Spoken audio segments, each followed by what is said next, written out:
Well, hi everyone. I'm Adrian Warnock, and I'm here with my old friend. Sorry to use that word, but I notice you're just as grey as I am. Aaron. Aaron, we first kind of met online when we were both part of something that they called the Young, Restless, and Reformed. I notice people don't talk about that anymore. Why is that, do you think? Well, partly because we're all middle-aged, settled, and mortgaged, but but Yeah, and you know, maybe actually quite static and not reforming anymore as well. That's the other thing, isn't it? If you're I not mean, there's careful when you become older, you become more, you don't want to reform anymore. You think you've arrived. But I'm not yeah. sure you think that, do you, Aaron, about yourself? No, no. I mean, I think one of the most important things that we can keep doing is, we can and should take that, that call of semper reformanda, always reforming, and and that should be how we live and exist. That as we are growing, as we are continuing to explore our faith. We want to keep it should keep changing us as we go, and so it's like, so we might find that the way that we articulate, you know a, a key, our understanding of something is going to be different. How we live it out is definitely going to be different, partly because of age and experience and things like that. But I mean, how it goes, right?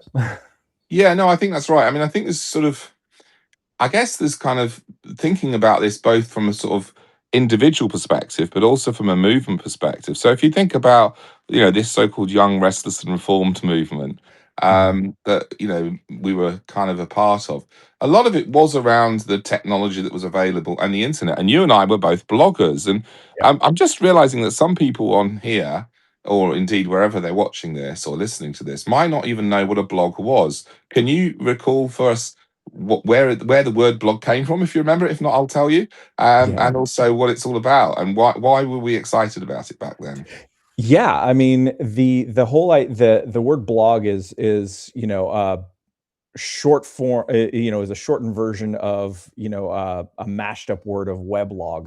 So Yeah, basically it was online journaling, and it was this, it's something that actually started, in the early days of the internet.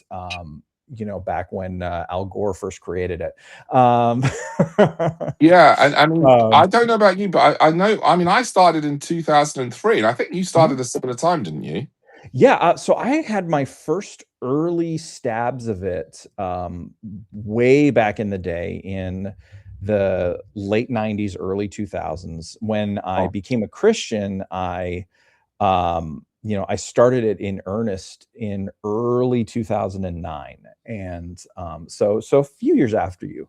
Um, but it was really good because it we were in this space where there was a democratization of thought, and people were not necessarily overtly trying to make names for themselves or anything like that, but they were exploring and articulating these big, massive truths that we were all wrestling with, and asking questions of, and having conversations and building friendships, through technology that was becoming available to us, that at the time wasn't making everybody angry and weird. yeah. So I mean, there's a few things that we'll come on to that weren't around then. I mean, I remember when I first started online, although I hadn't started blogging at that point, Mhm. there wasn't even Google, or Yahoo, and there was no search engine originally. So you were relying on other people to point you in the direction of what was useful. And so I for a while had a website that was just that, really, a collection of Mhm. Christian links. Now, obviously, you know, to a certain extent, that was overtaken by the search engines, but in the early days of blogging, I do remember that we always wanted to point to other people's materials Yep. and also interact with them. Now, but here's the interesting thing. I think, we're sort of talking about a movement, we're talking about technology, how they interfaced. I mean, the other Mhm. thing that wasn't around was algorithms. So we had no algorithms. If you followed someone, you got to read what they wrote. And if you Yep. searched online, the search engines, when they did start, would give you information not necessarily tailored specifically to you and your own prejudices. And so, as a result of that, many of us who I guess were the sort of early adopters, we were considered young. The Mhm, old bogies didn't do it. I remember being considered very strange for being online at all, let alone having my own website, and let mhm. alone doing this weird thing called blogging. In the early Yep. days, it was like, who on earth are you doing? What on earth are you doing, Adrian? What a waste of time. Just get on with church life. And of course, there was also, though, I think within me a certain amount, and I suspect within you as well, and within many others in the movement, Mhm, a certain amount of this drive to, well, is what I've inherited from my parents, if I've been a Christian in a Christian home, or mhm, in from my church, even if I joined as an adult, is that the only way? Is that the right way? Have we mhm, got things wrong? Can I learn something from other people? Um, are other people as big a bad ogre as I've been taught to believe that they are? So for me, for example, one of the early people I met was a guy called David Wayne. I don't know if you remember him. He called himself mhm. the Jolly Blogger.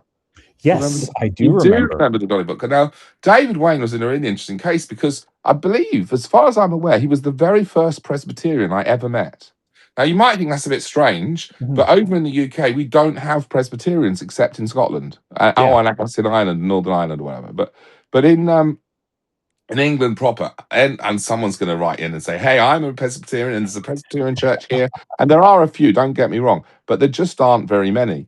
And Mhm, I guess that's because in England, if you are a pedo Baptist, and I know some people don't like that term because it sounds rude, but mhm, I do because I like the fact that it sounds rude because I don't enjoy pedo baptism. But if you are a pedo Baptist, you are in the Church of England pretty mhm. much exclusively. There are a couple of exceptions to that, and pretty much everyone who's not in the Church of England is a proper Baptist, i.e., they Mhm. baptize people where there's water, like the guy said to. I don't even know if you're a Baptist. Am I being provocative here? Are you a Baptist or are Oh, you? no, you're fine. I used to work for the Baptists, but, what's interesting is I currently attend a Presbyterian church, Oh, right, but, okay. So you have to watch the sprinkling rather than the real oh, immersion.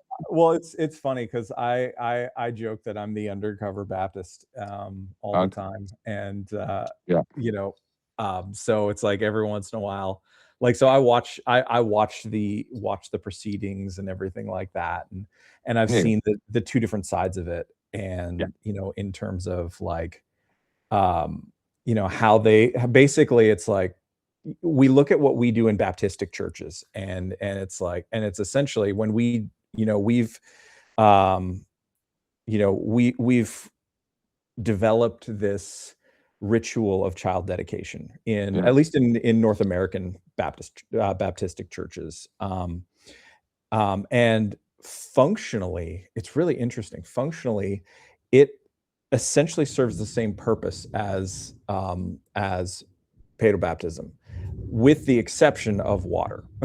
And then when kids are confirmed as believing members of the church and allowed to take communion and things like that, then that is very similar to what we would do in an actual baptism, Sure. for our stuff. So it's I mean, fascinating. I'm not really trying to be provocative here, but Oh, I'm no, no, talking no. about the attitude that I had as a young man, which was that I was incredibly dismissive Yep. of pedobaptism, Yeah. and still believe some of that actually, because I would say that it would often act in many cases like a kind of vaccination against real Christianity. Because you'd meet people and Mhm, they'd say, "Oh yes, I'm a Christian. I was baptized as a baby," and they mhm. haven't been to church since. And we often Yeah. joke about it.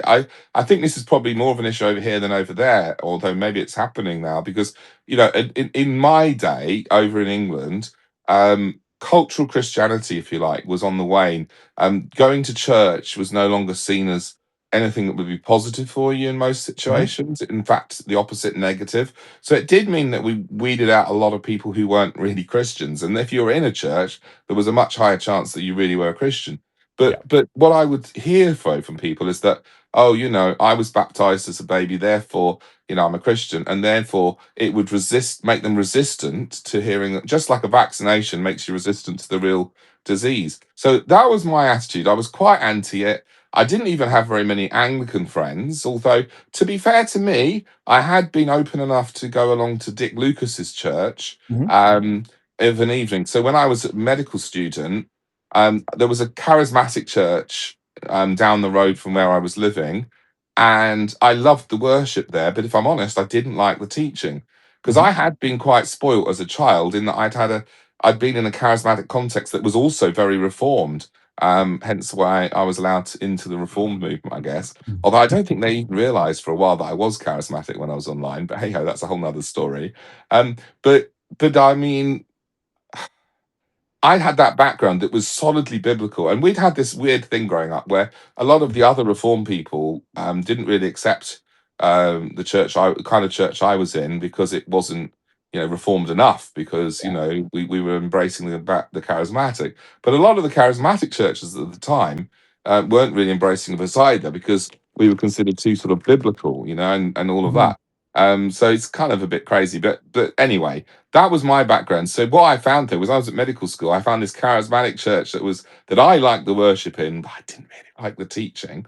Mhm. Whereas in the evening it was the opposite, and I liked Dick Lucas and yeah, the whole kind of preaching thing there. Even though I really didn't like the worship, and it was actually weird because although they were Anglican, they did do adult baptism. So I remember being in a service once, which I was just like head blown really, where Mhm. they both sprinkled and immersed and did confirmation all in the same service. And it was like, I'm really confused by this. But anyway, I did my best to enjoy both of that. And it sounds like you've been in both as well at various points. Oh, yeah, yeah. Yeah, I mean, the very first church I was a part of was a Pentecostal Assemblies of Canada church, and which is, in an American context, it's, Assemblies of God. So, very, very charismatic oriented, very not reformed in its teaching and outlook and things like that. But it was a good place for us to it was a good place for me to start. And then I started developing different convictions from the Mhm. church, and it was like, okay, I need to go somewhere else. And I didn't necessarily, because I had a lot of zeal and not a lot of maturity. I didn't always, those those two things did not always go well. But but then eventually found myself in a church that considered itself a recovering Baptist church.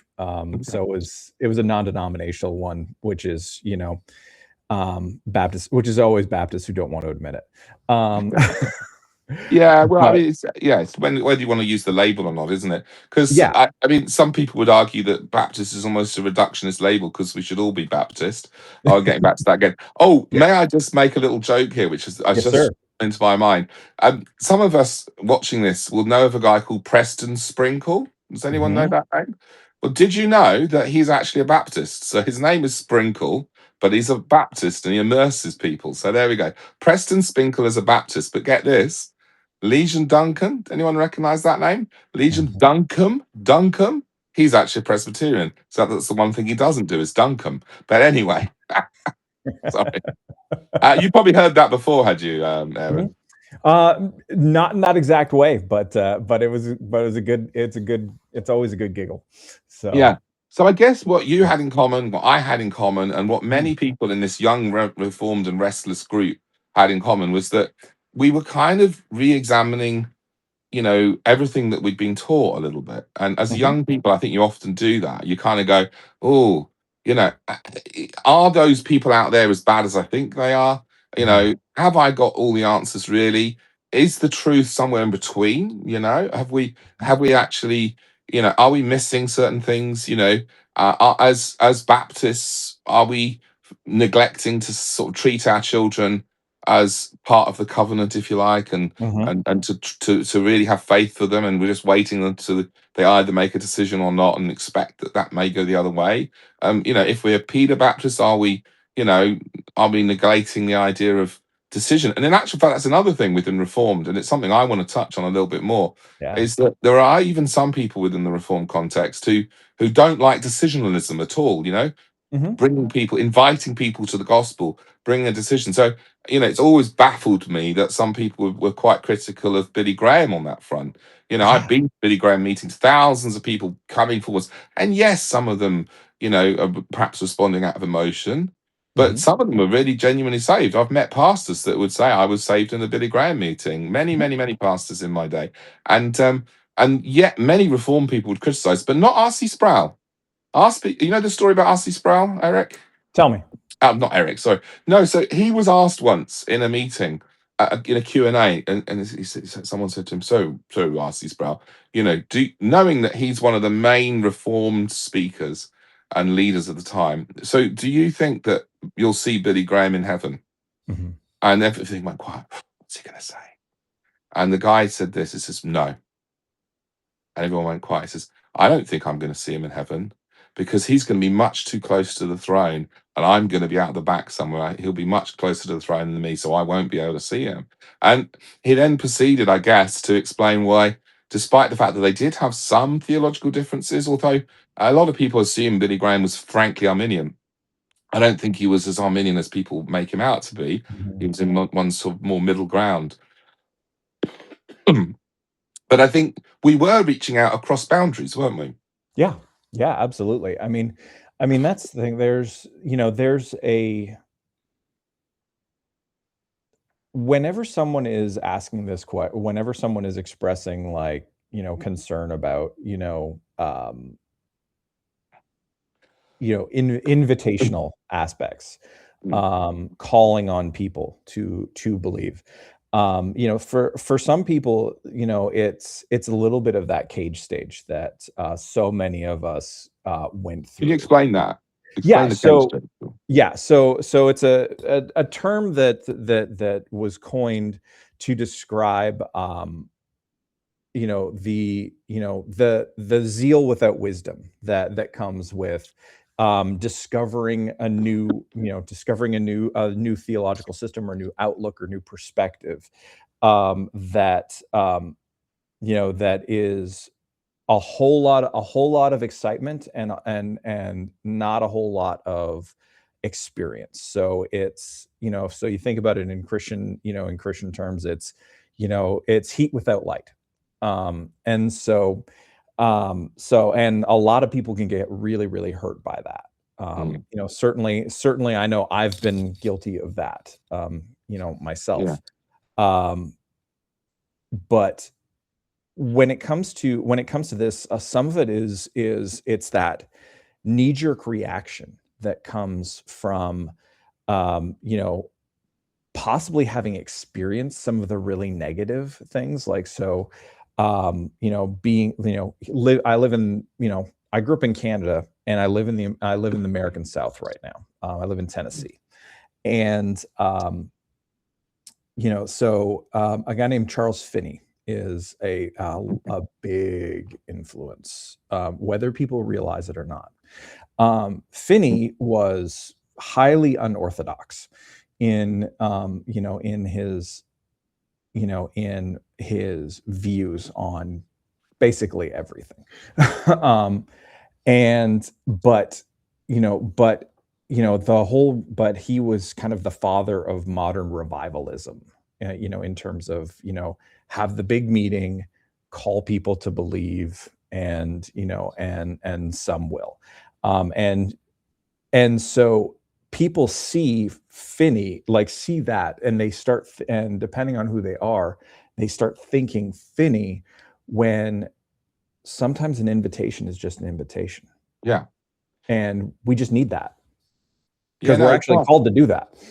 Well, yeah, I mean, Jesus stood up and said, come unto me, all who are weary and heavy laden, and I will give you rest. I Yeah. mean, would these people criticize Jesus? I mean, I think they do. Some of them Yeah, do. I mean, this is one of the challenges. I mean, I have heard increasingly over the years that there are some Christians who do criticize Jesus and see him as almost part of the old covenant or something, and that Yeah. now things have changed. You sort of think, hang on a minute, surely Jesus is the pinnacle. And one of my series over on my Pathos blog, which I haven't finished, but I finished the first third of it, was on the commands of Jesus. It's partly Mhm. inspired by John Piper's excellent book, but one of the things that's really interesting is just, I mean, there's hundreds of the jolly things. So Mhm. Jesus actually taught a lot of things to us. And are we now supposed to ignore them? Well, not according to Jesus, because at the end of his life, he said, hey, go into all the world. Yeah. preach the gospel to every nation. Mhm. So that immediately we're told that no, you don't just look for the elect to preach the gospel, preach to everyone, and make disciples. Yeah. And so there's an invitational element even there, and then what? Teaching them to obey All that I everything have that commanded. I commanded you. So I mean that's one of my passions at the moment is, and it was something actually we saw a lot in the early online, and it was often a Mhm. sort of criticism, almost a sort of division between Paul and Jesus, which I think often is overdone, and Oh, yeah. people misunderstand Paul and perhaps misunderstand Jesus as well, and so therefore set them against each other. But we Mhm. did have that red letter Bible Christian type of thing, Yeah. and even within there was also a sort of people talk less about it now, but there was also sort of non-reformed young restless people as well that were sort of exploring the emergent church, and I think there Yep. was some overlap between those two groups, but Yeah. some within the more emergent church, um, went quite a long way off. And I think that's the thing. Every generation, and I mean, let's be honest, a lot of people watching this are probably younger than you and I, Aaron. I mean, most people in life are younger than you and I. But if you're Mhm. watching this as a 15-year-old, as an 18-year-old, a 20-year-old, 25-year-old, I think it's really important. Examine what you've inherited. Really examine it. Look at other things. I mean, my own son is going further than I ever did and looking at the Orthodox and Mhm. saying that there's certain things that the Orthodox say that perhaps we need to recover, and we could talk about that, but let's not right now. Yeah. But he's looking there. Look beyond your little sphere. Look beyond your little bubble. Yep. And but don't just throw it all out. Don't just assume that you can recreate the wheel. I mean, I jokingly talk about this that for me, I suspect you're probably similar. I mean, you've done some preaching, haven't you, Aaron, Mhm. and all Oh, yeah. that. And so when you preach, or indeed when you write a book, I suppose, or write a blog post, I have a process that I was taught when I was really quite young, when I was probably 18. And that is get the Bible, read it, pray about it, try and get a sense of what it's saying to you, ask it some questions, Mhm. maybe construct what's almost a complete sermon, even, or a complete article. And then once you've done that, very quickly then reach for the commentaries. And in my case, it's Logos. I don't know if you use much Logos Bible Mhm. software. Yeah. So I use Logos Bible software a lot. And Mhm. what I'm really doing, well, you have to be careful that you're not just honestly looking for someone that's going to agree with you, but there is a Yeah. sense in which that's what I am doing, actually. Yeah. Obviously, I will sometimes change my perspective when I read other people at this point, Mhm. but I really am genuinely, if I've got some wonderful new insight or some wonderful new idea, I kind of want to find out it's not new. Mhm. Because what I usually say to people is if you are seeing something new in the text, then really you're either like a Martin Luther type figure or you're a heretic. And it's as simple as that. Right, and it's more likely the latter than the Yeah, former. no, of course it is. Yeah. Yeah, Because which is actually, what we discover is that things that we sort of start to bang on about have great resonance. So, one of my big passions recently, which isn't talked about much in churches, I don't think, is the idea of the traitor within, I'm calling it, based partly on the traitors phenomena on TV. I don't know if you've come across that as much. I don't think it's quite as Mhm. popular in America as it is over here. Over here, 1 in 4 adults were watching the traitors last Christmas, or in the run up to no, in January, I think it was. No, in the run up to last Christmas with the celebrity one. 1 in 4 adults are watching it. And it's a sort of reality show. But what's Mhm. fascinating about it is the key thing about it all is deception. And it's just a game, so it's fine. Although I have heard some Christians say, oh, we shouldn't be watching it because it's all about lies. But it's a game, and we Mhm. do lie in all kinds of games, actually, poker, for example. Mhm. Um, but it made me think, why is it so fascinating? And of course, it's because of the deceptiveness in us. And then it led me to Jeremiah. Mhm. The heart is deceitful above all things. And that's that's led to my book, The Traitor Within, which is sort of emerging still. It's not quite finished, but it is Yeah. available in an unfinished state. But it's really interesting because I can't find another book that focuses almost entirely on that subject.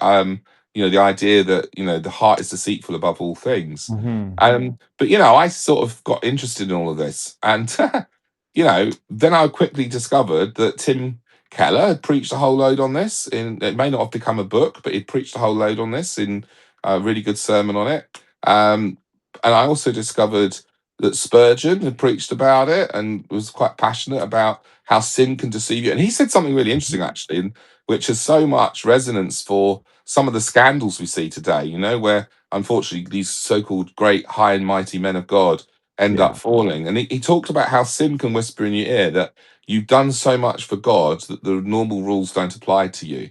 And he Yeah. was saying this in Victorian England. I mean, he used different words to that, but that's just the gist of what he said. And so, that sermon is now a chapter in that book. And also, then, of course, John Newton, who, Mm. interestingly, I was approaching through a different avenue and sort of updating some of his words into modern English.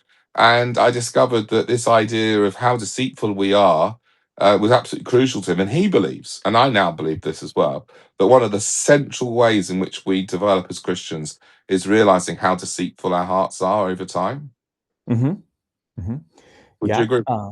Yeah. I mean, I think it goes two ways in that. Yes, absolutely. We like because I mean, you see this example in as Paul goes on. You see that trajectory of going from the least of the apostles to the worst of all sinners. Mm. In the way that he expresses who he is. Yeah, And you know so there's that one side. The other side that we have to hold alongside it is that we need to really elevate and emphasize the transforming work that the Spirit does in us, amen. so that we aren't leaving people in this space where they don't quite know what to do with themselves and are Yeah, like, well, does that mean that I can't, my intuition is always wrong, and all these kinds of things. And it's like, no, actually, if you're a Christian, you check yourself before you wreck yourself, of course, but sometimes your gut is actually the Spirit prompting you to do something, or giving you the little nudge that it's like, hey, no, this is the right thing to do. And sometimes more often than we realize. So. no, I think that's right. And that hits at another area where there's been so much disagreement that sometimes there's more heat than light. And Mhm. I even sort of hold charismatic because what you've just described, I would argue that before the days of the charismatic movement, that kind Mhm. of experience was just normal Christianity. And Yeah. unfortunately, because of perhaps some of the excesses of the charismatic movement at times, there's been a sort of reaction against that. And so there are many Christians that basically have a relationship with a book Yeah. and don't have a sense of God actually communicating with them at all. And you don't have to be an out and out charismatic and want to label it prophecy to believe that God can sort of give you impressions like you were just describing. Yeah. Yeah. I mean, it's something that should be absolutely not controversial among Christians at all. Unfortunately, um, we also have people who have been discipled through caricatures. And so, and those really come from um, people within, who would be, considered heroes of the faith by some in the Yeah. circles that we've traveled in historically. I think about John MacArthur, for example, like that. Yeah, yeah. I mean, I Yeah. I I I don't want to speak ill of the dead really, because obviously he No, for was sure. he was a great man of God. But I will be honest, and if anyone wants to look, I got into quite a lot of no, I was going to say he got into quite a lot of hot water with me as far as Yeah. caused a lot of bother online because I was not happy with what he said in Strange Fire because he Mhm. did caricature, and he also actually said that every charismatic was basically committing the sin of blasphemy against the Holy Spirit, which is, of course, the unforgivable sin, Right. and therefore was not really a Christian. And I thought, well, what? How broad are you going to do that? I mean, some people would argue John Piper has a sort of continuationist theology, at least, even if Oh, it's he not fully charismatic. So you he say absolutely your does. friend is going to hell? Is that what you're saying? And I just think it was very unhelpful, that particular thing. Yeah. Despite the fact that he did a lot of more helpful things, but I think you're right. Mhm. As a young person, particularly, you can be quite angry sometimes and reject other Mhm. people's views and be quite sclerotic. And let's be honest, sometimes you can be sclerotic as an old person too. You Mhm. become more established in your views. But I think when you are young, I think you do have that opportunity to sort of make your own way. I remember when Mhm. one of my children said, look, I don't want to go, they went off to university. And I was like, oh, yeah, I know the pastor there. He's a friend of mine. I've spoken to him. I've told him you're coming. He'll invite you. He and his family will have you around his house for lunch and talk to you and welcome you." And she just said to me, "Oh, I didn't mean to say which gender even, because sometimes now people probably know who it was." But they said to me, this child of mine, I don't want to go to that church. I want to go to a church where nobody really knows you, and I Mhm. want to be in my own." And I admired that. I respected that. And they ended Yeah. up going to a church from a slightly different sort of background, and I think that that's a richer feeling. And so whether Mhm. that's going to a different church, whether that's visiting, websites or reading books or listening to sermons that come Mhm. from a different background, it can be a really good thing. And that's what we started doing. And one of the things you mentioned, was that, cage rage. And for me, it wasn't a rage, but I'll just tell you a funny anecdote about me, which goes back to that church I used to go to in the evenings. Mhm. So Dick Lucas agreed to see me, which I don't know why he did, but he did. And I went round to the church in the middle of the week, Mhm. and I climbed up some steps to his tiny little office, and we sat and drank a cup of tea together. And I said to him, rather arrogantly, I said, "Well, I said, I've been coming to a church for a while now, and I must say that I really do like the preaching, and it's clear to me that you're trying to be biblical." He said, "But what about the worship? Because I don't think you're being very biblical in the worship." I said, where's the dancing? Because that's in the Psalms. Where's the Mhm. clapping? Because that's in the Psalms. Where's the shouting? Where's the raising of hands? And I don't think I even got to the gifts. I was just, Mhm. and I was waiting, and I stopped, and I waited for the big sort of theological moment when he was going to give me his great insights as a highly respected teacher of the word, as to why Mhm. none of that sort of stuff happens today. And he just looked over his glasses and said to me, "Adrian, don't you think all that's just a little bit self indulgent?" And it was really interesting to me, because in that moment I thought, well, maybe you have got some theological arguments, but you haven't expressed them to me because you didn't Mhm. think I'll listen.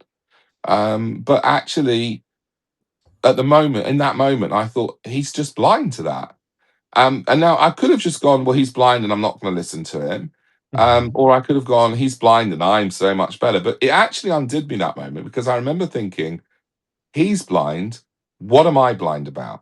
What Mm. have I just assumed because I've been brought Mhm. up with it? Mhm. And that's what drove me to reach out. And I mentioned earlier to the Jolly Blogger, to David Wayne. So my first Presbyterian that I'd ever met. And I discovered that we did talk about baptism a little bit, but Mhm. I discovered that when we started talking about things of the Holy Spirit, like we just mentioned, that we actually agreed a whole lot more than we did. And especially if we discussed definitions, because one of the problems is arguing over words. And funnily enough, there's a Bible verse about that. I can't quite recall it off the top of my head, but that Yeah. Paul definitely says, beware of those who argue over words. And Yep. we used to argue over words a lot, people do. And with Mhm. Johnny Blogger and me, we were able to reach out across that divide and say, what you call an impression, I call prophecy. What you think is, scripture, and that if you prophesy that it should be added as, I don't, and basically later on, I did an interview with somebody who was actually quite in the John MacArthur group, and we both Mhm. agreed actually that if he got to define prophecy the way he wanted to, I would agree that it had stopped. But that if I got to define prophecy the way that I wanted to, he would agree that it continued. So it Mhm. was really a battle over words. And what we found, and do you know what? It's quite funny, because we used to do this riffing off each other, like we were talking about. He Yeah. would post something, I would take a quote from it, and I would comment on it, and and I would do the same. He would do the same. And do you know what? Some people thought by the end that we were actually the same person, and that we were so aligned in many ways. They were Mhm. the same person, just almost trying to create a debate, which is quite funny when you think about it. Oh, And this is yeah. in the days before sort of loads of fake accounts. But lots of people thought David Wayne and Adrian Warnock were the same person. That's amazing. It is amazing. But Yeah. so we did all that. It was great Yeah. fun, wasn't it? We were Oh, on yeah. Blogger, we were on Blogspot, early Twitter, lots of Yep. interactions. I know you and I both developed quite a following, which Mhm. was great. And it directly led to me publishing books, and Yeah. you publishing books, I think, as well. That a Yeah. large part of the reason why you ended up publishing a book as well, first of all? Yeah. Yeah, it gave the opportunity to do it. Honestly, that a lot of that work, a lot of those experiences actually is what led to me moving to the States. And so because I had built these relationships and I was I wasn't, one of the A-listers or B-listers, but or anything like that. In those crass, quote unquote celebrity terms. But I asked them like, why is it that like I was at an event and they were like, I was like, why do you want me here? I don't have like the biggest, I don't have the biggest website. I don't have the biggest Twitter account. I don't have the biggest anything. Um, um, and it's like, you're an influencer of influencers. And Mm, so people who other people pay attention to what you're saying. And um that was a very unexpected thing mm, to hear. And so I felt a little bit like because I'm a big pop culture nerd, it's like, you think about the bands that influence the bands that are really big. And so it's mm, like, with most 90s bands, Joy Division was, kind of the was the one that influenced them. But no one but people who listen to um, you know, whatever the big band was in the 90s that they were into wouldn't know it, because they'd never actually gone back and listened to it. But when they start to see, okay, this is, oh, here's where all this is coming. And so there's just stuff like that that's kind of fun. um but one of the things that is really interesting is that you had this kind of Wild West phase yeah, of the internet, pre algorithms, pre, all the chaos that has, is now in front of us. And it was people just genuinely trying to do the thing that we're all meant to do, which is connect with people, um, genuinely talk about our faith, mm, genuinely express what it is about Jesus that is so amazing. What about the yeah, gospel is so beautiful, and wrestle with these things together. Um, and that's yeah. something that I like.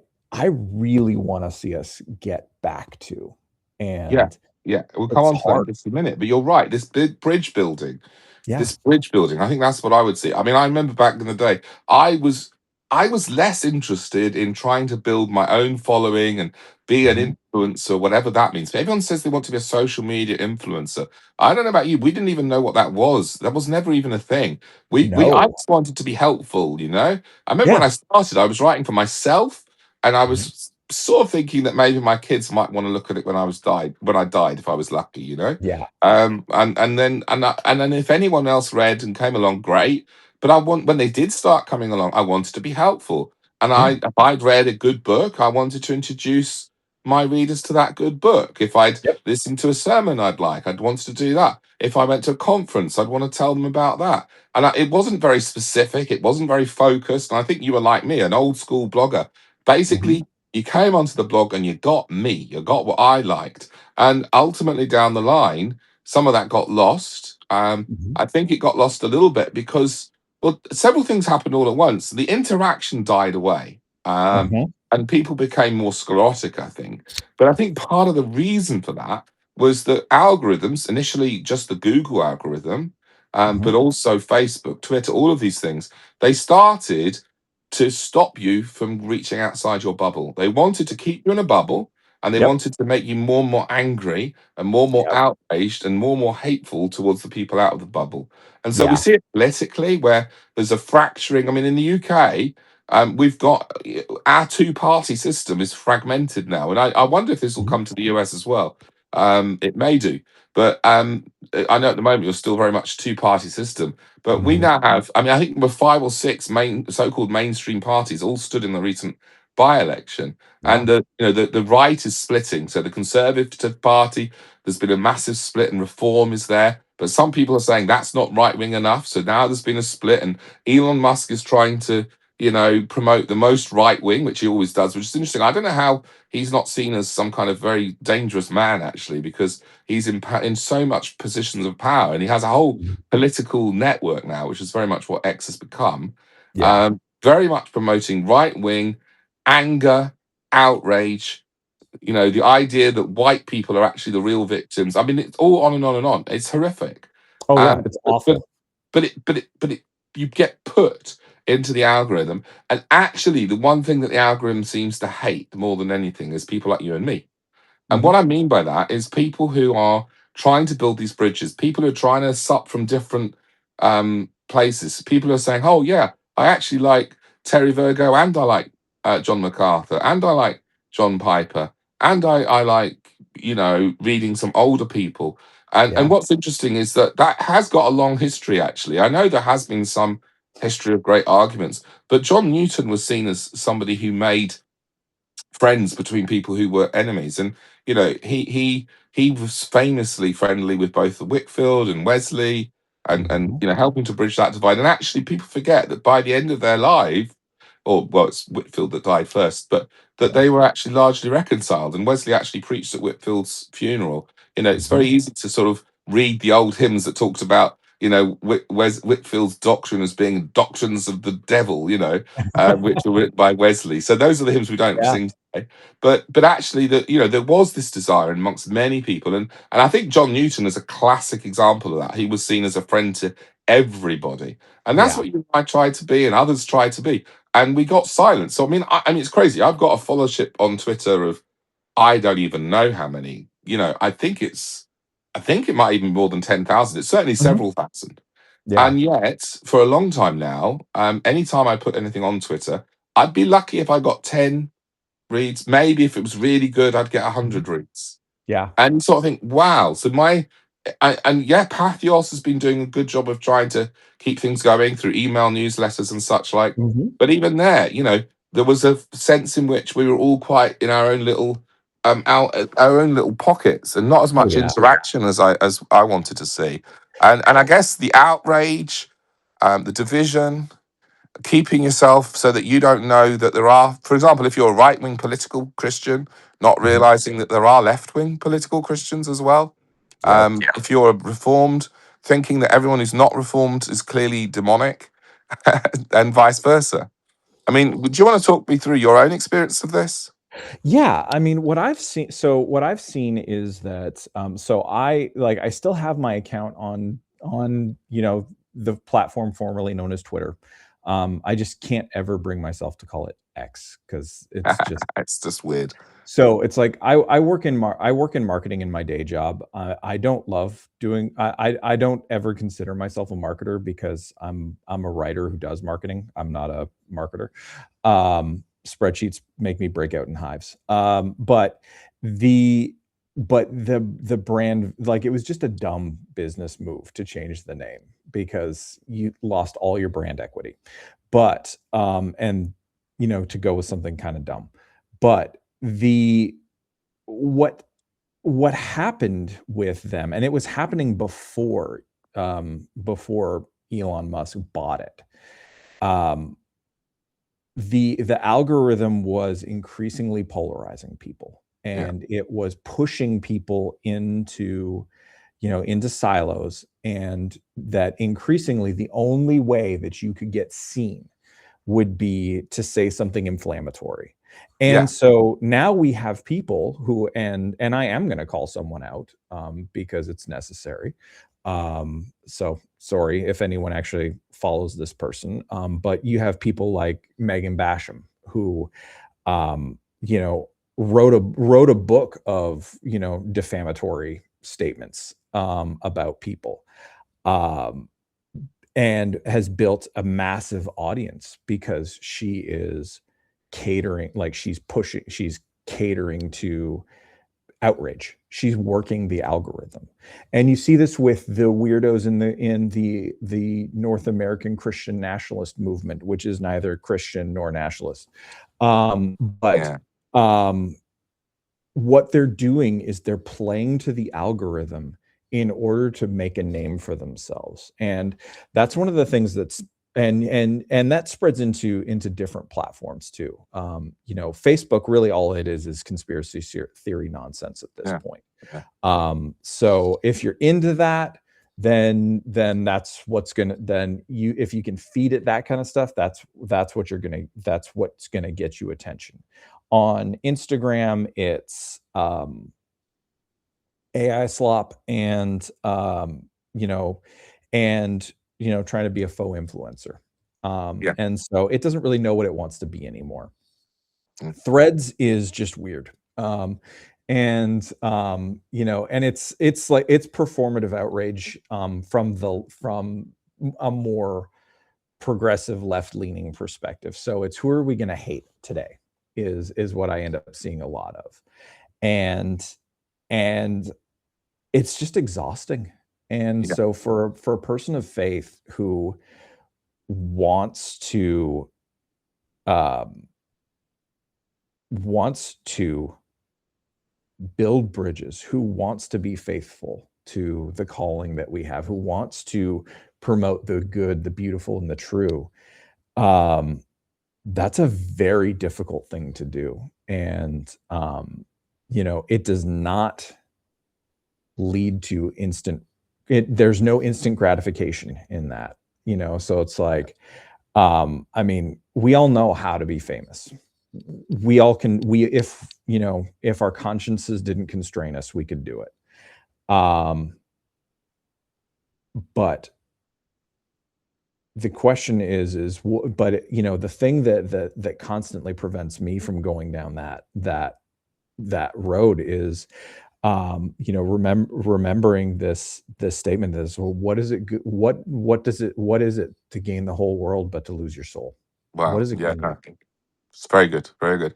So this all sounds a bit depressing, doesn't it? We had these wonderful It can days in the be. past of the, young restless reformed, of blogging, of, Mhm. exciting and interacting with people, and then getting a bit disheartened really because it was becoming increasingly hard to feel that we were actually being listened to at all. And I mean, for me, it's not that I want thousands of people necessarily to listen to me, but I just want the people that God intends to hear my stuff or read my stuff to actually Mhm. hear about me and actually to interact. And I want to hear what they think. And I even run a Facebook support group for people with blood cancer. Yeah, Okay, yeah, which I set up because I have blood cancer. yeah. I have a blood cancer diagnosis, and it will probably Yep. come back at some point. Mhm. It's in remission at the moment, but it's almost certainly going to come back at some point. So I have this Yeah. support group, and we've got thousands of people that have signed up.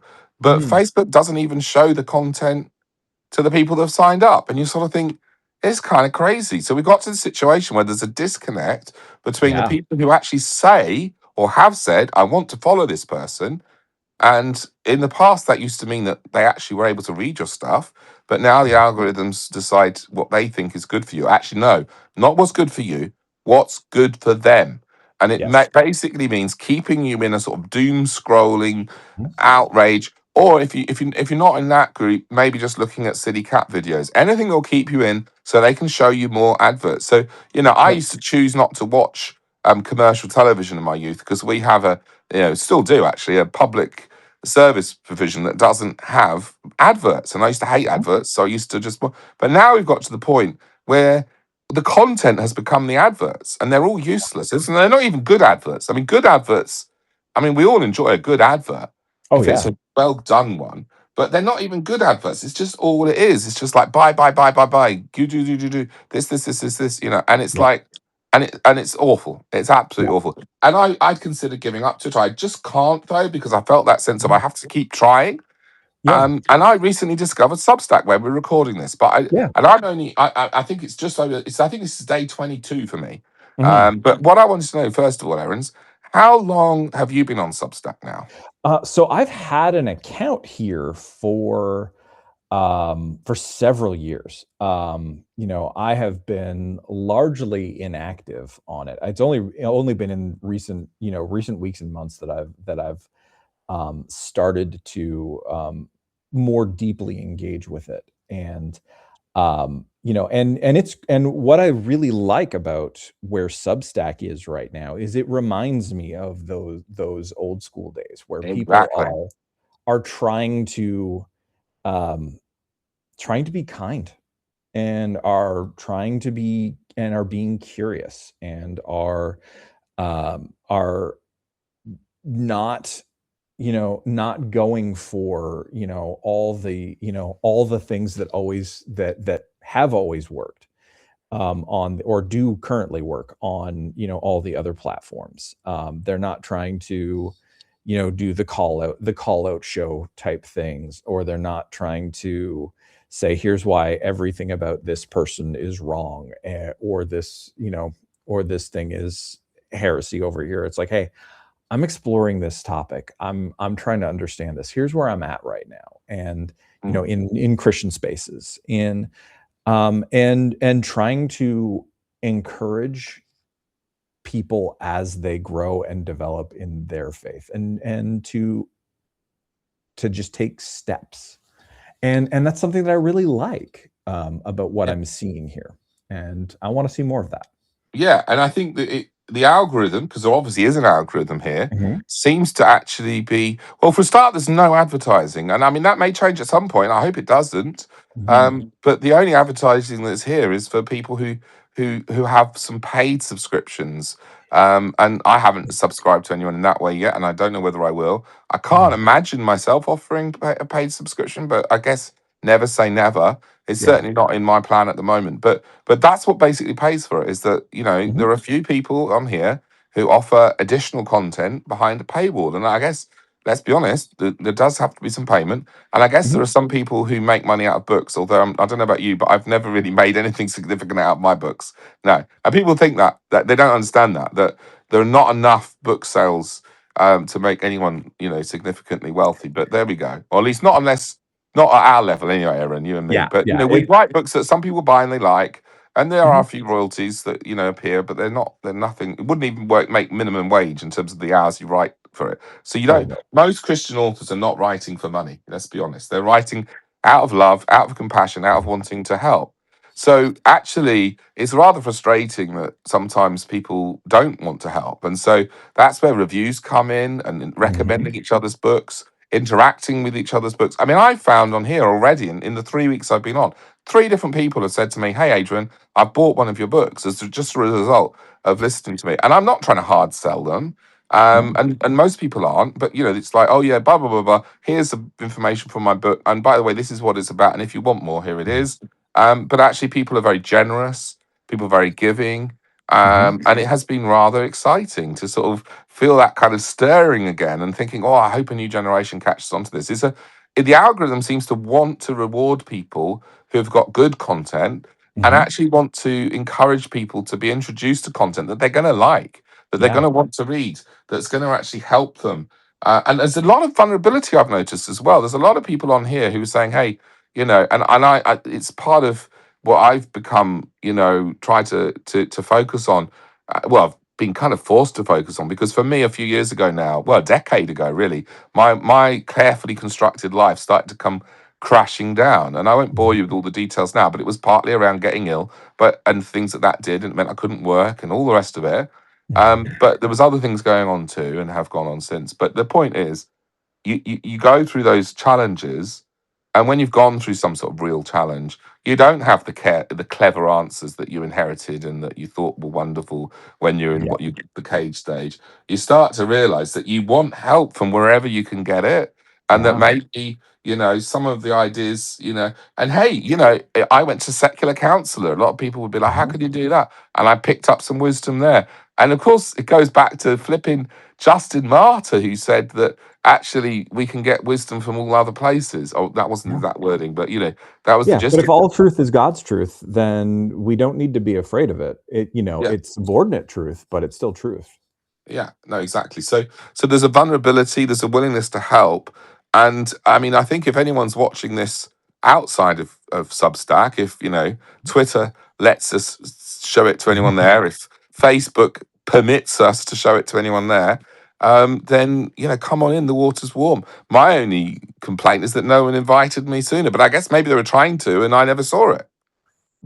I mean, it's possible. I mean, I had reservations because, I've had my own website for ages and ages and ages, Yeah. and And I don't know how you felt. I mean, with you know, not even with dealing with illness on top of everything else, Mm, but just with getting older, that it's like I just don't have the kind of energy that I used to have to be everywhere and do everything. And that was one of the big things that mm, prevented me from doing much on Substack for as long as it has, because I struggled with figuring out how do I make this work in a way that's sustainable. mm, And what I've found is that it's like, hey, it's you know this is a good place to do some of the things that I don't do anymore on my existing website, but mm. also a place to share material that I'm writing, that to people, like with people who might not ever get over to the other place. Yeah, And it's very good. and so it's like, so it's great. But also trying to remember that it's like the key thing here is what gets you, what really makes your experience is how deeply you're willing to engage with people. Yeah, And so if we are basically treating it, if we treat Substack like we used to treat like what people currently treat Twitter like, which is a megaphone, yeah, um and as a and a monologue at that, then we're going to miss out on the good things that Substack offers. And mm, instead, what we need to do is we need to embrace the dialogue aspect of it yeah, and say, hey, let's, like, so as much as we might want to promote and share our own things, it's hey, let's talk about other people's things, and yeah, let's do yeah. that. So Yeah, so um so we yeah, used to have the blog this, didn't we? yeah, yeah, Or press this when you were WordPress, yep, and now here on Substack they've got something almost identical to that, which is Restack, yep, or even exactly, Restack with Note. And I personally, if you're watching this and if you enjoyed this and you have a Substack account, doesn't matter whether you've got 5 subscribers or 5,000 subscribers. If you just hit down below, oh my gosh, I'm sounding like someone on Facebook or Twitter now, but if you hit down below, you'll see Restack, and you can hit, which is like a recycling icon. And if you yeah, hit recycle with Note, that's the best thing, because then you can just say something, and maybe there's just one little bit that comes out from what we've talked about that meant something to you, and you can put it in your own words, or you can jump off it a bit, you can bounce off it, riff off it, if you like, and then write whatever you want to write. And that introduces not just your then comment, but also this material to others. And I encourage you to do that. If you yeah, on Substack, it's not really about growing your own audience. It's about joining a community, really. mhm, And there's certainly a Christian Substack community, which is quite broad and quite mhm, inclusive and quite welcoming, actually. So, I mean, that's really good. So, yeah, so I think actually it might be just worth for people who don't know about Substack talking about the different bits of it. So maybe if you could take notes and explain about notes a bit. I don't know how much you've been using it, but yeah, that's where these restacks would appear. So there's this note section, mhm. which can either be a new note from you, a restack. How have you found that? Yeah, so I've been enjoying using it. I do a lot of resharing in there. Sometimes I'll add a little bit of commentary. Sometimes I'm just sharing a quote from an article, and that's one of the things that I do really like, is that I can just highlight a piece of an article that I've read that Yeah. I really enjoyed. Yeah, yeah, I love that as And well. So you're reading yeah, the article and you just select the information that you like, yep, the quote that you like, and then you can immediately hit restack with note. You can yeah, jump off with your comment and might just send you down a rabbit hole. Hit yeah, return, and then what's really lovely is it then jumps you right back to the same place you were in the article, so you can carry on yeah. reading it. Exactly. And what it's to and the benefit of it too is, in addition to that, is when you're restacking it, it's automatically linked that highlighted piece that you're restacking. Yeah, And so you're inviting people to come check out this thing that you found meaningful, which is really good. Um, yeah, I've enjoyed I've enjoyed just watching people share little snippets of life and stories Yeah, and things that they're reading and thinking and working through there. It's been helpful to, and I've been trying to very intentionally engage beyond just hitting that like button, mm, because that's really easy to do and it's a good thing to do. And so anytime you see something that you actually like, hit that like button. It's great. Now we're both sounding like we're on the YouTubes, but yeah. but it's Well, gonna this be will okay. appear on YouTube, and we'll come on to that in a Absolutely. bit. So there you go. So YouTubers, like and hit that like and Like and subscribe button. subscribe. That's what they say, That's isn't right. it? That's right. So but with that, it's like the thing that's the most meaningful thing that we can do is we can spare a sentence and Yeah, respond to something that someone has said. yeah, And that's just a huge thing. And that's one of the things I really do like about the notes feature. yeah. Oh, it's So great. yeah. Yeah. So So, it's I mean, it's I'll it's give you an example. I was yeah. engaging recently with a philosopher. This Mhm. person appeared in my screen, and I'm big into this idea of meaning and thinking and realizing that actually faith and religion, if you like, or spirituality, it's all part of the same thing, trying to Mhm. explore the deepest answers to the deepest questions that we all Mhm. face, and that's what philosophers have been doing for thousands of years. And like Christianity, they people have tried to push them out of the way. So this philosopher was asking, how am I going to try and explain philosophy to people on Substack, and who Mhm. aren't also philosophers? And for a start, that's great because you're getting experts. And oh yeah, there are certain people that don't like experts. Mhm. Let's not. Do you know? I want to get through the whole interview without mentioning the name of your president. Let's see if we can do it. I But think we he can do it. but he actually has said, and other people who like him have said, "Oh, we don't like experts." I said, "Well, no, I like experts, and we Yeah. obviously have to weigh what they say and compare experts." So this woman was an expert wanting to share. Now, so then I sort of said, "Well, and I made the likelihood, and I talked about the biopsychosocial spiritual, which is something I always bang on about. In Mhm. other words, the fact that we are biological beings and who have a body, and who sometimes that can go wrong. We're psychological beings, and so we have to work about our mind and our thinking. We're social beings, and that's where most doctors stop these days. And Mhm. most of us in society stop these days. And we exclude the spiritual element, which to me Mhm. includes philosophy, it Yeah. includes meaning. And so everyone actually is a theologian, whether they like it or not. And Mhm. everyone's a philosopher, whether they like it or not. They're just either a good one or a bad one. And I said something along Exactly. those lines. And this person was interested. But they then said something interesting as well, which is they were saying that they didn't really feel like they were qualified to talk about this sort of philosophy of religion. And I was kind of saying, I'm not really saying that. I'm saying that actually these questions are fundamental, even if it's questions about how do we think, how do we feel. Until you've started answering some of those questions, you can't even address some of the religious ones, really. Yeah. Not properly. And it's about time that we recovered philosophy and critical thinking. I mean, I was very upset when I went to my local school that I used to go to years ago. There was a fleur de lis society, they called it, which Mhm. was a debating society. When I was there, it was already, I don't know, a couple of 100 years old, this debating Mhm. society, and it's gone. Kids are Really? not being taught how to debate anymore in many contexts, not being taught Mhm. how to critically think. But hey ho, Mhm. that's a whole nother story. So, anyway, so Yep. I talked about that and just tried to sort of draw them in and help them to see that. And then I'm not sure if it was the same philosopher or a different one within that same kind of group that I was obviously now being introduced to because I'd engaged with the philosopher. They're, oh, he obviously wants philosophers. And may have been the same person, but they said something really interesting. They were talking about, they were starting to discuss this whole issue of do we have free will or not? And Mm. I had forgotten because I only know a tiny amount of normal philosophy, and I've forgotten most of it.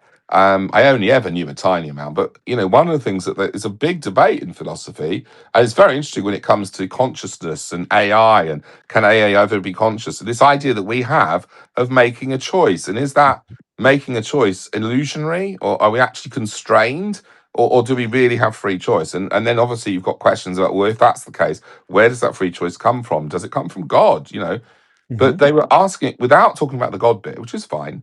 And they were having this whole conversation. And then I just kind of jumped in because I think it probably was in the same chain. And I said, you do realize that that's one of the biggest debates in Christianity, in Christian theology, as to whether or not we have free will, whether we really are Mhm. responsible or not. And so it's just quite interesting because then Yeah. I'm not kind of shouting at them, but I'm just trying to draw them into sort of conversation that goes broader. Yeah. Yeah. And that's really the goal. And I mean, one of the things and what's beautiful about engaging in those conversations is um it sharpens and shapes us as much as it gives someone a nugget to think about. Um, Yeah, you no, know, absolutely. you know, um, I think about, one of the things that you know, I went back to seminary in a couple of years ago. And one of the things that's been very helpful has been about that experience, and this is related, is that the more the deeper I go in my studies, the more I explore different issues is and particularly when it's engaging with other perspectives. Mm, What we get to do is, we get to start seeing how all of these things work together. Like, you get to see how they're all coming at this one issue from slightly different perspectives, yeah, but you get to see the strength of those other ones, yes, while also looking intentionally at the weaknesses of your own view. And yeah, so you can that's really get good. to and so what you wanna do is ultimately you wanna, like, basically, this is my advocating for theological eclecticism. Mm. Um, It so it goes broader even than theological, yeah. doesn't it? Oh, absolutely, like, Exactly. Thinking theological, outside even the philosophical, box of theology, exactly. thinking about philosophy, thinking Oh, thinking 100%. about psychology, thinking Yeah. about sociology, what sociology has to offer us, and Yes. yes, thinking about medicine and science, because Yep. I mean, and you have to. I mean, there are issues that we're facing today that we have to think that way about. I mean, Totally. without wanting to get into the detail of this, transgender is a really interesting one because there's some clear biology. It doesn't matter Mhm. what someone's gender identity is. And I know some people don't even agree with that, but let's just Yeah. talk about that for a minute. Doesn't matter what their gender identity is, you can't change certain aspects of the biology. And it's Correct. interesting that we've now starting to talk about biological sex and Mhm. gender. And that's becoming a recognized thing. But there's also a psychology of it. And we Yep. do have to make sense of the fact that people who say they're transgender have a huge amount of mental health problems. Now, could that be Very the often. cause of their transgender? Or could that be because society treats them badly and that leads to them having these mental health problems? So then we're on to society and social. And what does Yep. it mean about relationships? And are the reasons why they're transgender? And also, if they are transgender, how does society need to react to that? Should they be allowed to use the toilets of the opposite gender? What about if someone in that toilet doesn't want to see male body parts because they've been raped? What about sports? Should they be allowed to go and participate in sport, or does that cause a problem for people who are born biologically women? So you have this whole sort of thing, and that's before we even Yeah. get to the spiritual element. What does God Yeah. think about that? And not just what does God think about that, but what effect does that have on our deep sort of sense of meaning and Yeah. belonging and participating in the universe? So an issue like that, which we just turn into a football to throw around, Yeah. becomes incredibly complicated when you actually start to look at it. And then also to just hear, what do people who are in a different group to you saying about that? What are Yeah. the quote, quote, quote, more inclusive Christians saying about that? What Right. is the world saying about that? What are psychologists saying about that? What are doctors saying about that? What are great writers like J.K. Rowling saying about that? And actually, we need Mhm. to listen. Yeah, but what's easier um, is to shut them down. Yeah, Like, because we we are in a space where mob mentality rules. yeah, And it's really unfortunate because, I mean, I think about, for us as Christians, and you know, you and I probably have very similar convictions around, around around some of these issues. Um, when it comes to human identity, when it comes to marriage and all these kinds of, these kinds of things. Um, the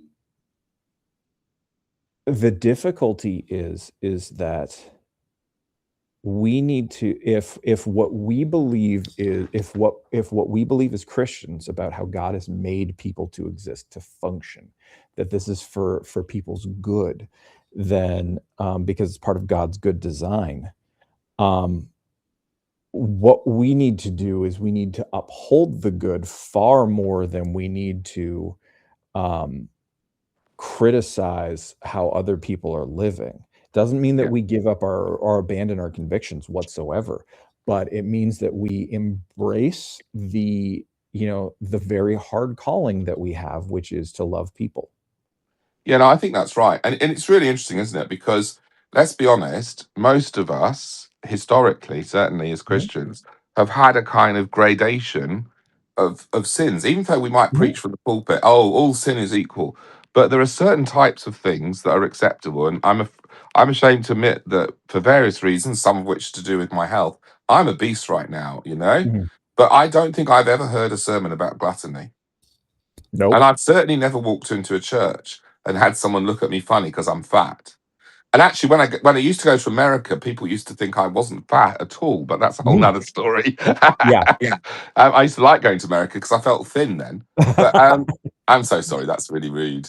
That's But okay. Hey, what I'm trying to say remember, is we my don't. homeland, our national foods are toppings, so, But I guess what I'm trying to say, and what you're trying to say, I think, as well, Mhm. is that, we shouldn't be rejecting people just because that's our little pet peeve. We need Yeah, to actually exactly. accept people. We need to listen to people, try and have conversations and dialogue. And I think Substack is a great place for that. I mean, I Mhm, imagine a day, I'd love a day where I'm having a conversation like that, like this with a Muslim, say, mhm. or with a Buddhist or with a Yeah, Hindu, yeah. and obviously time is limited and all the rest of it. And it's a question of calling and blah, blah, blah. But, I think we need to start to learn to listen. And that Mhm. doesn't necessarily mean that we have to deny our faith or even necessarily change our perspectives. But going right back to the early days of blogging, what I wanted to do more than anything was stop constructing straw men and then knocking them Yes. down. I wanted to Yeah. find real people that I could engage with, like that jolly blogger we talk about, and Yeah. actually understand together. And as a result of that, I think your own thinking gets strengthened. And I think Mhm. for both of us, we've written books that probably benefit from that experience that we did in the past.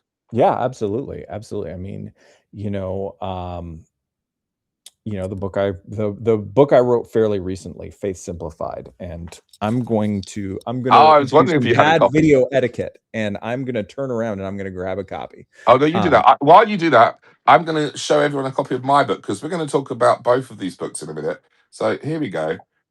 Here's my book, and this isn't quite such a new book as yours, but it is refreshed and renewed, and yes. there's some content added to it by Spurgeon and Newton. So old content in modern English that also talks about the resurrection. Mhm. And I'll come on to a bit more about why we're going to talk about this book and yours together in just a Yeah. moment. But you show me Yeah. yours now as well. I So showed you there's that. mine. Bring it a bit Faith closer to the Simplified. camera. A little bit There closer to we the go. camera. Oh, that's too close. It might Up a bit. be There we go. That's it. it might be Perfect. reversing on you, and if No, it it's is, I not. It's not. It's apologize. good. It's good. I can read Perfect. that. Perfect. You never know what a camera is going to do these days. No. But with this book, I mean, this is a book that was built out of that kind of exploration. That started when I was a brand new Christian, 21 years ago now, and at the height of the emergent movement, and really as the um, young restless reform gospel centered movement was kind of really heating up, and trying to understand what are these truths that make Christians Christian, but not to express these truths in a way that's like, hey, this Hey, is this is all you need to know, but really to be like, hey, this is an opportunity for you to this is an opportunity to start a conversation about these, to start exploring these things, to go deeper with them than we might otherwise. And that's because that's what we should be. That's what we need to recognize is that. And one of the beautiful things about the faith that we hold to is that um, there's no end to our exploring of it. Um, there is, whenever we think we've got something figured out, there's something that happens that's like, okay, cool, you've gotten to this point now, and then suddenly this whole nother room opens up that's like, oh, and now you can start looking here.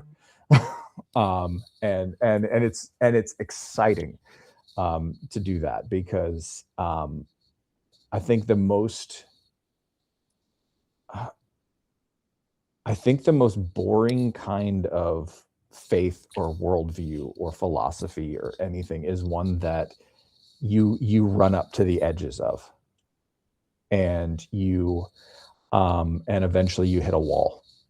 And what I've certainly found is that there's no wall to hit, which is Mm. exciting. No, it is good. So this book then that Yeah. is it actually out now? It must be out now, Yeah. is it? Yeah. So it's been out for for about a year now. And so it's been a book that I've been very pleased with how people who have read it who have responded to it. I've been super thankful for that. So what would they say about it? Do you think if someone had read it? Yeah. So what a lot of folks who have read it, the parts of the ways that they've described it is that it's striking a really good balance of being deep without being while also being understandable, Yeah. which is a very difficult thing to do. And and is at the risk of sounding like I'm bragging on myself, is one of the things I'm very grateful that the Lord has gifted me to be able to do, is to take complex truths and make them understandable for people who are for people who are curious, Mm. especially. Really, this book was written for someone who was like I was 21 years ago, who either was curious about the faith, um, but was outside of it, or was very new to it. And so I wanted them to be able to say, "Hey, this is a safe place for you to dip your toes in and see and kick the tires, as it were." Yeah. So I haven't read the whole book yet, Yeah. but I have read one of the chapters. It'd be no surprise to you which chapter I chose to read because I'm somewhat obsessed. Somebody Mhm. once said The free with the will chapter, resurrection of isn't it? Jesus, and I think there's a lot worse thing someone could say about you that you're obsessed with the resurrection of Jesus. Absolutely. But it wasn't always so, you know. Mhm. So I guess I mean when I pick up a book for new Christians or young or explaining the gospel or explaining really your book explains basic theology, let's be honest. It's Mhm. a bit more than just simple gospel. It's a little bit more than that. Yeah. And it's a really good overview actually of theology. And it's at something what I would call a middle brow level. People Mhm. often talk about highbrow books and lowbrow books. So highbrow books are the sort of books that people who are professors write for Mhm. other professors to read.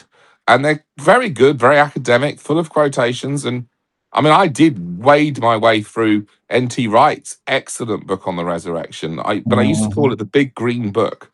Yeah. And I'm not even sure if I managed to read every word, but I certainly read most of them as I was writing my book. But I was thinking, how do I make some of these ideas accessible to people?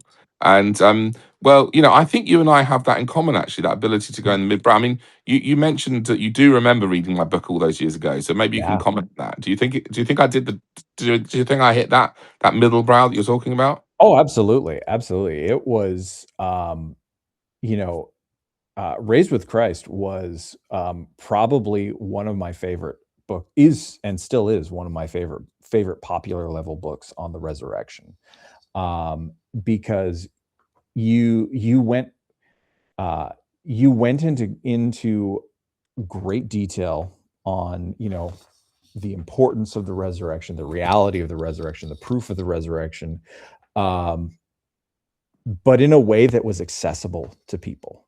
Mm, And that's something, and it can be very difficult to strike that balance for sure. mm. And but you did a great job. Thanks for that. And I did notice that you quoted me in that I chapter on the sure did. resurrection. So thanks for that. About Absolutely. hallucinations, because I guess as a psychiatrist, I know something about hallucinations. Yep. And it was the context of something which is, it's just really interesting because I think when people read that part of your chapter and the corresponding bit of my book, because there's a whole chapter in my book about evidences for the resurrection, Mhm, there's almost always one of two sort of reactions really. One is, oh yeah, I've heard all this before, and it's been mhm. well taught to me, and that's good if that's the case, but it's nice to Yeah. see it refresh. And my feedback on reading your chapter was that you've done a really good job, I felt, of summarizing the evidence for the resurrection at that popular level.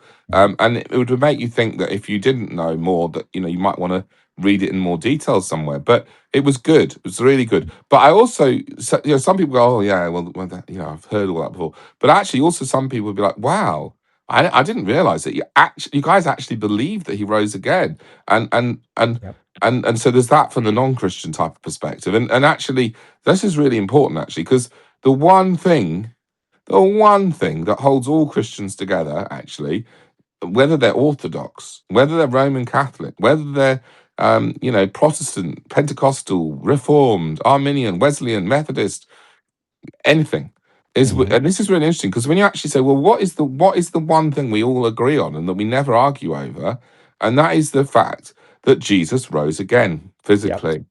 And it's really interesting because Jesus actually told us this was going to happen, that he was going to rise again, and then he did. Yep. And then Paul says that if you confess with your mouth that Jesus is Lord and believe in your heart that God raised him from the dead, you will be Mhm. saved. And I do think that sometimes we add too much to that.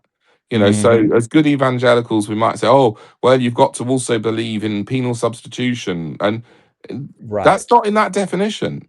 No. And we can argue about all kinds of things. But actually, that's the core of what we believe and what will get you to Mhm. heaven. If you really believe it and you actually make Jesus your Lord, then you will go to heaven. It's as Yep. very much clear as anything that that will happen. And Mhm. I think that's really quite crucial that we understand that. Yeah, And absolutely. I mean, it's one of these things that, um, I what I've seen in the North American context is, um, our gospel tends to stop at Jesus was buried according to the scriptures. So if yeah, you think about 1 Corinthians 15, what Paul says um, about that which is of first importance is Christ died according to the scriptures. Christ was buried. Christ rose again in accordance with the scriptures. And he appeared to, multiple people, over and over again. And that's what he says is of first importance. We typically go as far as Christ died and Christ was buried, and you know, we don't talk enough about the resurrection aspect, yeah. in a lot of our churches, or at least in a lot of the contexts that I've been in. No, I think you're So right. I want to be careful about painting too broad a brush. No, I think that's right though. And I mean, I must confess that before I got into the resurrection, Mhm, I had often preached the gospel in that way you're talking about, mhm. and leaving it that Jesus died for us. And I even produced a little leaflet that I used to give out when I spoke at Speaker's Corner. And Yeah. I remember, I don't think I've still got it, but I dug it out at some point and I discovered that I hadn't mentioned that Jesus rose again. And so for me, Mhm, I'm sorry, but it doesn't matter how short your communication of the gospel is. If you don't talk about the resurrection, then you're wrong. So that was the first thing I did when I picked up your book was say, mhm, well, number one, it's got all these lovely chapters. God speaks, God makes, God saves. I think these are the sort of titles, great mhm, titles.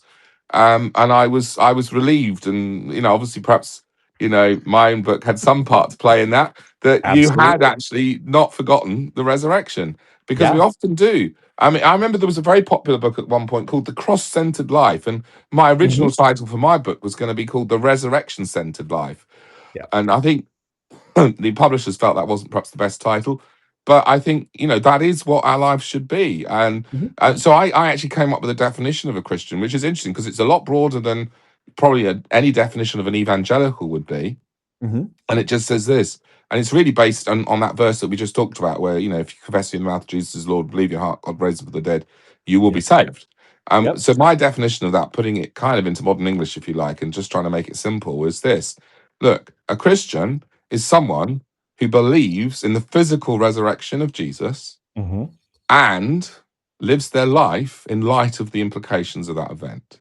Yep. Now, I deliberately left the second half vague, and we can argue about the exact implications. We can argue about what Mhm. it means to live and follow him, and that's okay.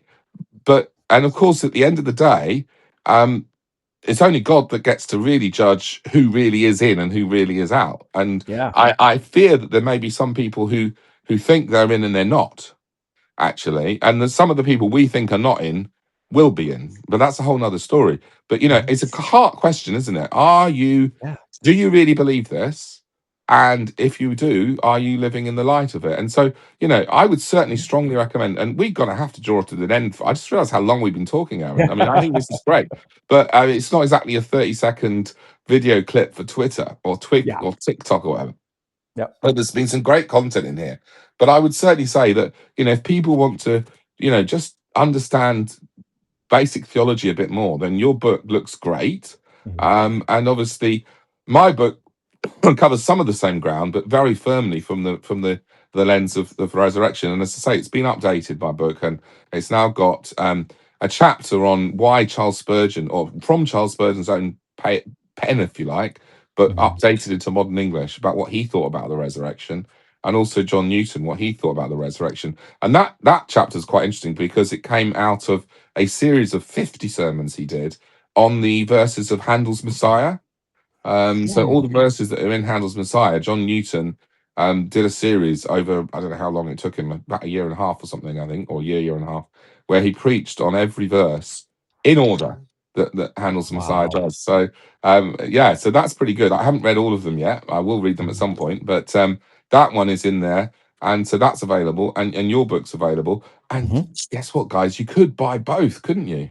You could, and I'd recommend that because Raised with Christ is gonna give you is a really great, accessible deep dive into the reality of being resurrection people. And so if you want to go deeper at like alongside getting a good handle on what is it that makes Christianity Christianity, we'd both appreciate that. Yeah. And then what I would appreciate, and I know you would appreciate, is if you do get a hold of this book, or either of these books, or both of these books, and Mhm. read them, then, why not like talk about it? Why not tell us that you've bought them? Why Yeah. not tell us what you think about them? Pull us apart if you think you disagree with us. Yep. If you're watching this somehow and you got this far in and you're not a Christian, I mean, it's very possible. Well, read them and tell us where we're wrong. Yeah. Tell us where we got it wrong, and talk about that here on Substack or somewhere else if you want. But we're probably less likely to notice than if it was on Substack. I'm saying to people now, if you want to interact with me, come over to Substack Yeah. because that's where I'm going to be hanging out more than any of these other places, I suspect. But Yeah.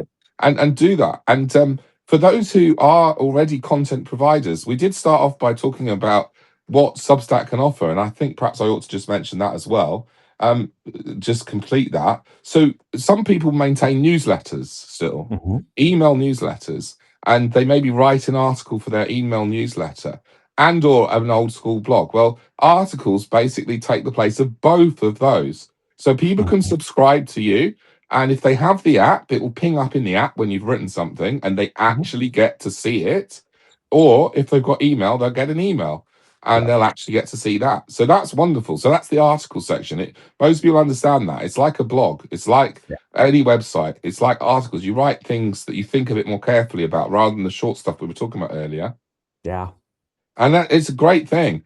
And actually, if anyone has a newsletter, I would move it over tomorrow, unless there's any good reason, because you're probably paying Mhm. money to whoever is giving you that newsletter service. And guess what? Substack will do it for you for free. And before you ask, no, they don't. Your followers don't have to get their own Substack accounts. Mhm. You can just port the emails across, and they'll get emails just the same way as they do already. Whenever you put content up, they'll get the email automatically. Mhm. And of course, they'll get the invitation to join Substack, but they don't have to. They can just receive the emails just the same way. But Substack can also be a blog. And in Yeah. actual fact, it can be all of these things in one post. So when we're finished, it won't go up immediately because what I will do is I will get a transcript and I will try and highlight some of the key things and summarize. I mean, it's going to be a lot to summarize, Yeah. um, but I will try and find some of the key things that we've spoken about, and I'll create a bit of an article version of it. Interview the meeting again of these two old blogging giants. Well, I don't know about giants, but you know what I mean. We were like we weren't pygmies, but I don't think we were giants either, That's right. realistically. But and I'll write an article about it, and at the top of that Mhm. article will be an embedded video of the two of us talking, Mhm. but it will also feed my audio podcast. And from here, from Substack, it will send that video to YouTube. YouTube, sorry. It will Mhm. send the audio to all the different podcast hosts. I've got it set up to do that automatically. It will also, though, chop up the video into what it thinks are the most interesting bits of us talking, which is interesting because this is where algorithms and AI come in useful. And they will find the bits of our little waffle that they think are the most interesting. They'll chop it up into bits and Mhm. post those bits on YouTube Shorts, but also on LinkedIn.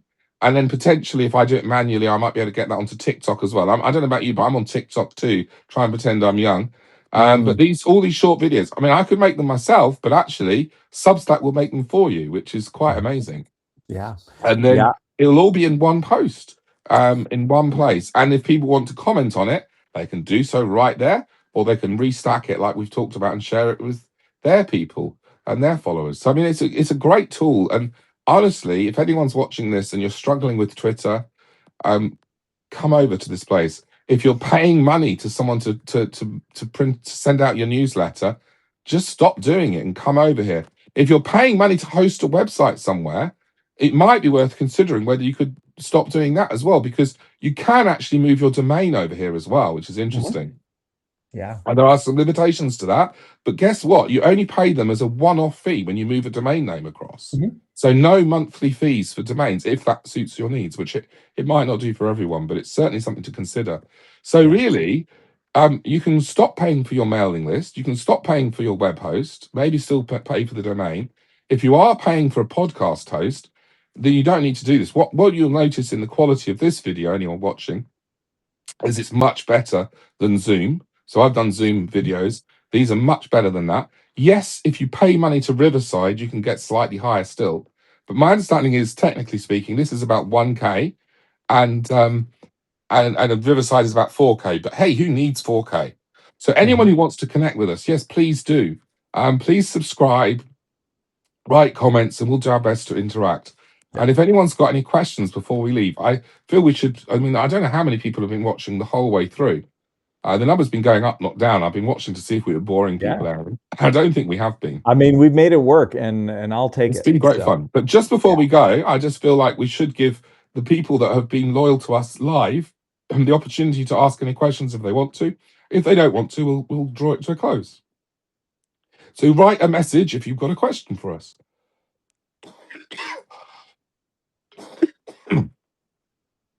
Okay. I think that's the answer. People are well, my throat is telling me it's time to stop. All right. Oh, So I think which is fine. I don't know why I'm coughing all of a sudden. oh, I mean, it happens. I mean, we've been doing a lot of talking, so that'll happen. Mm. Um, but yeah, Emmanuel has asked a question. So I'm at on Substack here. I'm at aaronarmstrong.substack.com. My off Substack website is aaronarmstrong.co. So check that out. Emmanuel, I'll send you a message though too. Yeah, and Um, me, I'm Adrian Warnock. So I'm Adrian Warnock on Substack. So it's mhm. just, I think it's adrianwarnock.substack.com will be the address there. Yeah. But you can also find me over on Patheos, where you can actually go back on my blog right the way through to 2003 there. So that's more than 20 years. And apparently it makes me pretty much the longest or one of the longest running bloggers on that whole platform. Mhm. So that's maintained there. I believe I even started blogging before Tim Challies, who many of the more reformed people will read, but not by much, just by a month or two. Yeah. But yeah, so that's the addresses. But if you do join us here on Substack, I'm sure you can follow along with questions, Mhm. etc. And Aaron, I've enjoyed this conversation with you so much. I think we should probably do it again at some point. Yeah, And I'd love to. again, so this is an opportunity for people to leave comments down below. I'm just doing the old YouTube thing again. And please tell us what you would like us to talk about again, either with me and Aaron together, or perhaps if Aaron does this with other people, or if I do this with other people. Mhm. But what would you like to hear us talk about that we didn't get to today? And if you're interested in moving your podcast to Substack, I intend to write and blog about that next. And if anyone's done that other than me and have got any tips, then please let me know, because I've loved moving my podcast to Substack. It's Mhm. made life a lot easier, and also it's engaged me again, and I'm suddenly podcasting again, which I wasn't doing very much for a long time. Diary of a Catholic Girl. You've just joined. I am so sorry because we're just about to leave. I'm not sure if you can restart the video if you've just joined, but if not, I think you can certainly watch it on our Substacks, both of them, in the future. I'm not quite sure how long it took. Do we have a group for bloggers? Well, in a sense, the whole of Substack is a group for bloggers because it is actually a blog. People don't really realize this, but those articles we talked about, that's a blog. In fact, those short articles we talked about, that's a blog. And funnily enough, in the old days, we used to get those muddled up a bit sometimes, and that was part of the problem. But Mhm. but it's great that they've distinguished between them. But yeah, Yeah. if you are a Christian and you want to be blogging, you want to be podcasting, you want to be writing books, then we want to be engaging with you. We're Yep. not here saying we've arrived, we publish books, we're amazing. We're saying we want to learn from you, and if you want to learn some stuff from us as well, and we're Mhm. happy to share tips and ideas.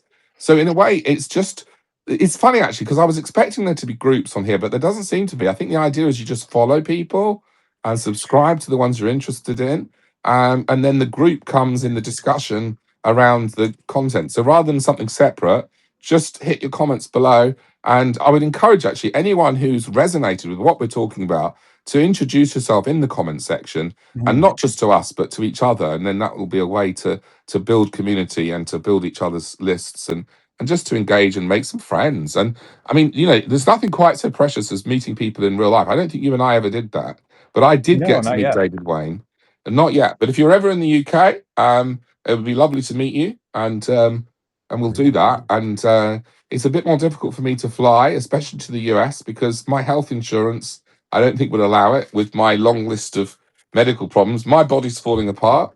And I apologize to anyone who's noticed that I'm lying in bed at the moment for this conversation. Not very professional, but I do spend as much time as I can lying down to try and recuperate, because my fatigue levels don't normally allow me to talk for this long. So I've done quite well, Mhm. but I really do need a rest now.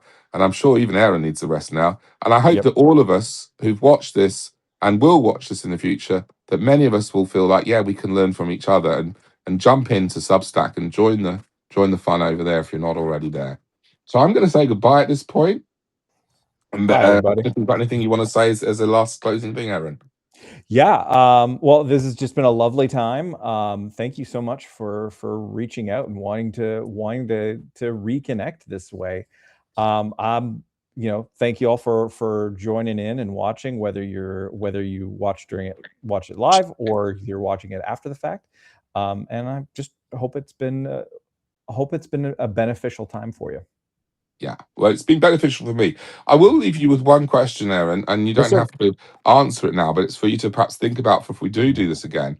And because the one thing we haven't talked much about today is challenges. I've talked a bit about it, but one of the big Mhm. things for me has been the major challenges that I've faced in the last 10 years, really. Okay. And I do think that the more we can hear from people who've gone through challenges or are going through challenges, and Mhm. look at what's worked. And I want to do that increasingly from a biopsychosocial spiritual lens with people, but I want to hear from other people what's helping them or what has helped them. So, Yeah. Aaron, without necessarily feeling you have to leap to it immediately, would you say that there has been a sort of major challenge that you faced, that you would be comfortable talking about at some Oh, point? yeah. Yes, absolutely. I would love to do that. So, would you like to just tell us what that challenge is? and that will hopefully leave people hungry for the next one. I think one of those big things has been, in addition to the big challenge that comes with, immigration, moving from one country to another, has been, um, being diagnosed, as both having ADHD and being on the autism spectrum Okay, in my 40s. That was a big interesting. surprise for me. Oh, So well, there we go. So you're an immigrant. Mhm. Oh my goodness. So are you watching your door for ice every day or these days? No, no, thankfully not, although you never know these days. Although I guess that's part of white privilege, isn't it? I guess, or English It kinda looking privilege. You just look like an is American, so you're probably okay. yeah, I mean, that's the Or beauty look of like being the Canadian. stereotypical American, let's be honest, because actually Yes, many people, there are even people who are American citizens who've been deported by these evil people, correct, which is correct. absolutely appalling. And people who've been born in America but maybe don't look like you and I, Yep, for whatever reason, being identified as somehow the enemy. I mean, this is like anyone would think we've gone back to segregation and apartheid and things like that. v very much so. So maybe we It can is talk about that again sometime as well, yeah, because I think a lot of people assume that all Christians are pro-Trump. So clearly, you and I are not. I mean, that's not to say we're necessarily anti absolutely everything he's done, but certainly in terms of the personality, the character, and some of these things. So maybe yeah. there's two episodes there. Maybe we can talk about what it's like to be an Mhm, immigrant and what it is like to try and build a compassionate Christianity mhm. that is not severely right wing in politics, but maybe somewhere Yeah, more in the middle ground. So that could be one time we talk together, and then we'll mhm, talk a bit with you about what it's like to be diagnosed as. I mean, the word a lot of people use these days is neurodiversity, isn't it? yes. Neurodiverse to Yep, encompass that's right. both ADHD and autism and things like dyspraxia and such like. Mhm. And I've never had official diagnosis, but I don't think I'm particularly neurotypical. So we can talk about that as well, Yeah, and we'll talk about that and this is your homework, Aaron, to go away and think about how you'd want to talk about this. And we will use the biological lens, and we will use the mhm, psychological lens, and we will mhm. use the social lens, how that's affected your relationships, your work, etc., and the spiritual lens. So I really look forward to that. Yeah, likewise. And I think that'll be a great conversation. But we really, really must let these poor 17 people who have been watching us, perhaps since the very beginning, have a break. And that's what I'll be doing. I might even have a sleep. I don't know. I think you've earned it. So, I'll have to start my day job. Yeah, yeah, yeah. My day's almost coming to an end. Yep. All right. Bless you Okay. guys. Thanks for All watching right. and thanks for Take care, joining me, everybody. Aaron. Bye bye.